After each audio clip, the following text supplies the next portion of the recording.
Hello ਹਾਂਜੀ ਸਤਿ ਸ੍ਰੀ ਅਕਾਲ ਜੀ ਸਾਰਿਆਂ ਨੂੰ। ਵੀਡੀਓ ਚੱਲਦੀ ਚੈੱਕ ਕਰੋ ਫੇਰ ਕਰਦੇ ਗੱਲ।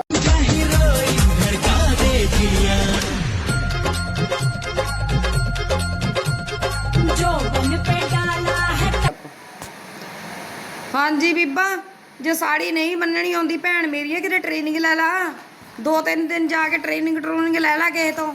ਆ ਸਾੜੀ ਬੰਨਣੀ ਤੈਨੂੰ ਆ ਜੇ ਕਿਵੇਂ ਸਾਈ ਸਾਹ ਹੋਈ ਪਈ ਆ, ਜਿਵੇਂ ਕਿ ਗਰਾਊਂਡ ਦੇ ਵਿੱਚ ਰੌਂਡ ਲਾ ਕੇ ਆਈ ਹੁੰਦੀ ਆ ਜਾਂ ਕਬੱਡੀ ਦੇ ਟੂਰਨਾਮੈਂਟ 'ਚ ਕਬੱਡੀ ਖੇਲ ਕੇ ਆਈ ਹੁੰਦੀ ਆ। ਸ਼ਰਮ ਦਾ ਘਾਟਾ ਤੁਹਾਨੂੰ ਹੈ।